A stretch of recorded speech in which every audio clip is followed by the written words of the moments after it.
Hello and welcome to Chapter a Day. We're reading from Home Again and we are currently on Chapter 19. It had been a week since that failed dinner party at Poppy's. During the last 7 days, Garrett did his best to avoid Poppy and Robert. The first was annoyingly easy to do. He only caught glimpses of Poppy as she got ready for bed at night. He'd learned she had a myriad of t-shirt sleepwear that covered her like a sack, and each was emblazoned with a crazy saying. Last night's shirt had a giant rainbow-colored frog flashing a peace sign that read, "Peace, bitches." Those were 2 words he'd never put in the same declaratory sentence, but then he wasn't a rainbow-colored frog. Once in a while, he'd see her running about the property like she was perpetually late for everything. The woman didn't walk. She didn't take her time. She ran, or at least set a pace he'd find hard to keep up with while jogging. In Garrett's opinion, she needed to eat more and run less. If he ever actually talked to her again, he'd tell her that. Or he could just stop by with dinner some night. Something that included actual protein. Avoiding Robert was far more difficult. Garrett set his alarm every day for 6:30. By the time he was done with his coffee and his shower, it was 7, 2 hours earlier than he normally got up. Every morning since he'd been at what he'd begun to refer to as the Red Robin Inn complex, Robert was up and working before Garrett. The light would be on in Robert's office. On those rare occasions Garrett was up an hour or so before his alarm, not writing, but lying awake thinking about it. His father had always worked hard, long hours, generally away from home. Now Robert worked within eyesight of Garrett's small house adjacent to the Red Robin. He kept the same work ethic he had when Garrett was growing up, even though the pace of life was slower in Fish Creek, and there was no trial calendar to keep. The work made sense to Garrett. It fit the negative, one-dimensional narrative he cast for his father as self-centered, or rather career-centered, in which the whims of the circuit court bench set the itinerary for time with family. The play between Robert and Astrid didn't fit that narrow view Garrett had honed over the years. It didn't fit, and that threw him. It made him uncomfortable. It also challenged his memory of how things went down between them, leaving Garrett to wonder if perhaps he had a role to play in the crumbling of their relationship. The sun was lighting the morning with hopeful optimism as it sprinkled down among the trees in the front yard. The tulips must have been late this year because many of them were still in bloom among the hydrangeas, daisies, and purple coneflower that had been planted along the front pathway to the inn. There were marigolds in yellow and orange and mixtures of both blooming, as well as magenta and patience, his stepmother's and mother's favorite garden flowers, respectively. The thought that his father kept their memories alive in his garden hit Garrett hard. He didn't even know his father knew what flowers his wives loved. Garrett was the one who helped them plant their garden. Shaking off the feeling that growing up he'd seen only what he wanted or perhaps needed to see, Garrett put on his running shoes and grabbed his windbreaker. It was early enough that the morning dew still beaded and sparkled on the grass. The sun was still low in the east. The wind off the bay was cooling the air. By noon it would hit the mid-80s, but the mornings were still cool in June.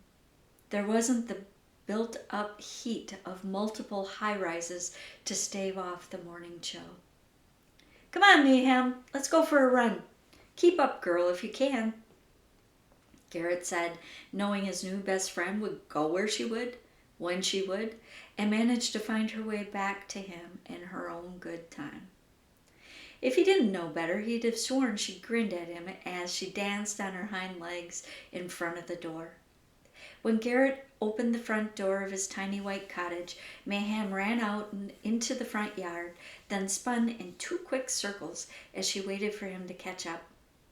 Garrett set out at a fast pace, enjoying the morning and the cacophony of early morning sounds that hung softly in the air.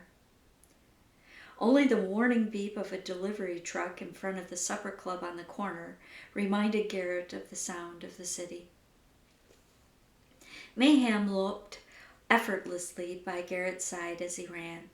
He was going to run along the main drag on the sidewalks of Highway 42, since only Beth's Cupcake Shop and a handful of local breakfast places were open yet, and street traffic was almost non-existent.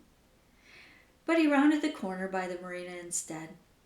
He wasn't a big boat person, although he'd spent a fair amount of time on Lake Michigan aboard all kinds of vessels. Sailboats resembling the tall ships of an era long gone, speedboats, and cruising vessels that made their way leisurely along the Great Lakes. He'd even done a jaunt on a commercial fishing boat, an experience he never planned to replicate. Garrett loved looking out over the bay. He liked to look at the boats and enjoyed the adventures he created in his head when he looked at them. In those adventures he never got seasick. While he enjoyed looking at boats, Garrett truly loved looking out over the lake. He loved the vivid blues, orange, and pinks of the sunsets, and the way the streaks of yellow, peach, and midnight blue streaked the morning sky, fading into a soft glow as dawn gave way to morning. There was something about the Great Lakes, and Lake Michigan in particular, that soothed his soul. He fit in the city. He liked the energy of it most of the time. He fit here too. The vibrancy of life here, coupled with the seemingly slower pace, felt right. Garrett was about to stop and speak with the workers who were finishing up his plumbing issues and fixing the tile in his kitchen when he saw his father and Astrid dancing on his front porch. It took him a second of running in place to confirm that dancing was exactly what they were doing. He'd seen his father dance in the kitchen with both of his mothers on those rare occasions he was home, but those times he remembered were both few and brief. This was neither. Robert and Astrid were about halfway through the song High Hopes by Panic at the Disco, if the energetic notes he put together from this distance were accurate. He had to give it to the old man. He had the moves. He was also unencumbered by self-doubt. For her part, Astrid was a twirling ball of akimbo arms and legs. It was hard to tell if she was jumping as she spun or hopping. Either way, her unrestrained enthusiasm had him grinning. The grinning had him momentarily setting aside the question of what they were doing on his front porch. Mayhem sat next to him as he silently ran in place and waited for the song to end. She cocked her head at him questioningly. "I don't know what they're doing either, girl. They sure look like they're enjoying themselves, though." Mayhem turned back to watch. When the song ended, they both stopped their frantic movements and plopped down on one of the pair of expansive bed swings that hung from heavy chains secured in the ceiling. Garrett looked both ways before crossing the street to his house. Mayhem followed at his heels. His father stiffened, sitting straight up when he spotted Garrett. Mayhem passed him and jumped onto the thick cushion of the swing before Garrett bounded up the steps. "What are you two doing here?" he asked, more curious than suspicious. It was kind of nice having them outside his home, Garrett thought. His father seemed overly concerned over settling Mayhem onto the seat beside him instead of on his lap. So much so he didn't meet Garrett's eye when he answered, "Just out for a walk and decided to check on the progress of the plumbing." Astrid said nothing, but was nodding so forcefully Garrett was sure she was going to give herself a headache, or a concussion if she kept it up. He took pity on them both. "I spoke with the plumbers this morning. The house is move-in ready, but," Astrid said, as Robert started to cough uncontrollably, cutting her off. Robert collected himself, shot Astrid a stern yet somehow indulgent look, and said, I thought you were staying in the cottage for the rest of the week, Astrid added. Don't you like living next to us? By us, Garrett thought she meant herself and Poppy, but undoubtedly she meant the entire Hanson clan, who seemed to make at least one appearance daily, and Robert, who lived close enough to be heard with a good shout, if need be. There are a lot of distractions at the cottage, Astrid. But you like us, right? Astrid's earnestness and the simplicity of the question tore at Garrett. Of course I like you, Garrett smiled. I particularly liked that dance you and my dad were doing. I waited by the marina until you were done so I could see the whole thing.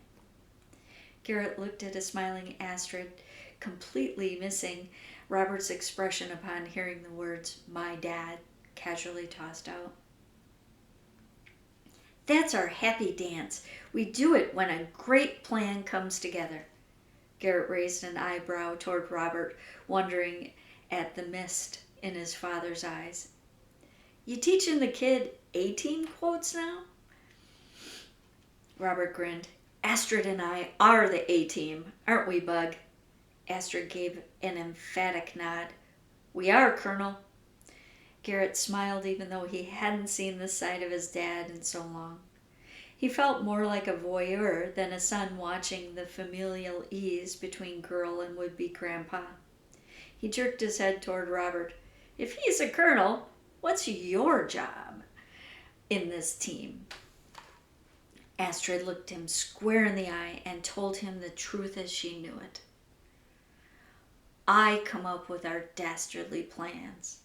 The colonel pays for them and makes sure they happen. He should have taken Astrid at her word. Leif Hansen, the one-time friend who was supposed to be the caretaker of his Fish Creek home, was the one to break the news to Garrett over the phone. He heard it just as he was packing the last of his notes for his next chapter of his book, the second project he was working on, not the one he owed his publisher. Frogs? What the hell are you telling me, Leif? Garrett quit trying to stuff his messenger bag and set it down next to his packed duffel. He plopped himself down on the small love seat he'd grown to love, put his feet up on the makeshift cocktail table he'd also grown attached to, closed his eyes, took a deep breath, and tried to comprehend what Leif was trying to tell him. The closed eyes weren't helping. Tell me again, Garrett said, sounding more officious and far less friendly than he intended. The flood is fixed. Your new plumbing is perfect. Leif paused, enunciating each of his next words slowly and precisely so he wouldn't have to repeat them for a fourth time. And you've got an infestation of frogs. Garrett took a deep breath, sat up straight, finally pieced together the last 10 or so days of his life. There was a pattern. There was chaos underlining it all, but a discernible pattern, or rather a plan. A dastardly plan. The only question now was what he was prepared to do about it. Exactly when was this frog infestation discovered?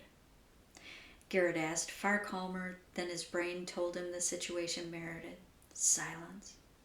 Leif, I know you're there. Just waiting for the explosion. More than a little worried it hasn't ignited yet, Leif said honestly, leaving Garrett to wonder if he was a bad boss and an even worse friend, knowing the answer to both was most likely a resounding yes. I'm sorry for being a shit over the years. There, I said it. Now will you answer my question? Leif seemed to take his less than flowery apology on its face without the need for comment. I did a final walkthrough with the plumbing supervisor at 8:10 this morning. At that time, the pipes were fine, and the frogs had already invaded. Garrett bolted up from his seat, his mind reeling with dastardly machinations of his own. He started to pace. No easy feat when 2 strides covered the length of the cottage. Garrett, you're scaring me, bro. Why aren't you screaming? I'm thinking. A dangerous pastime. Garrett nodded to the walls with no loss of irony. I know. Back when things were simpler and Leaf and Garrett were inseparable, they often quoted lines from their favorite movies. The Lion King was a perennial favorite, but it was Beauty and the Beast they were quoting now. Gaston was such an idiot, and they both loved that about him. What are you thinking? Leaf asked. I'm thinking it's time to turn the tables on the cerebral portion of the A-team. How would you like to be my Murdoch? I'd like to know what the hell is going on, and yeah, I'm always up for being the crazy genius. Capture one of those frogs and find out where they came from. Have whoever saves frogs come in and collect and rehome those currently enjoying my house. Then please, please, please have a cleaning crew service come and clean the entirety of the home. I want it habitable, without amphibian infestation or floods or any kind of uninsurable act of God. ASAP. Done.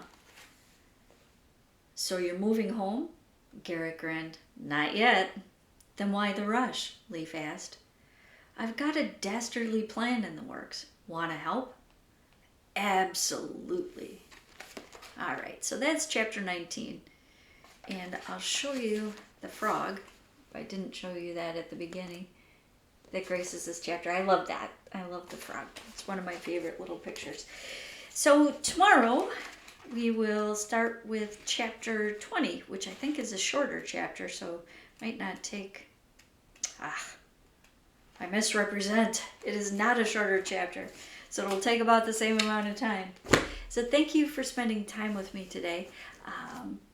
I hope your day is happy. I hope you don't have any frog infestations or floods to deal with. Be well, and I'll see you tomorrow.